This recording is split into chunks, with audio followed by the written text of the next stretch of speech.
பொதுவாகவே குழந்தைங்களோட சேட்டை நமக்கு ரசிக்கிற மாதிரி தான் இருக்கும்.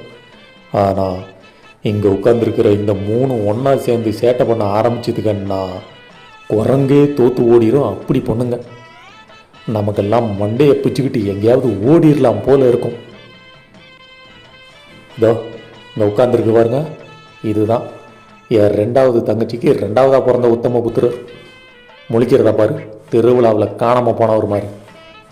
இது என் பெரிய தங்கச்சிக்கு ரெண்டாவதாக பிறந்த வாண்டு, சிரிப்பா பாரு. இது என் ரெண்டாவது தங்கச்சிக்கு முதல்ல பிறந்த புத்திரர்.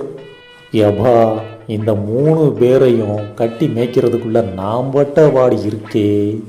இன்னொருத்தர் இருக்காரு, இந்த மூணுக்கு சீனியர், என் பெரிய தங்கச்சியோட மூத்த புதல்வர்.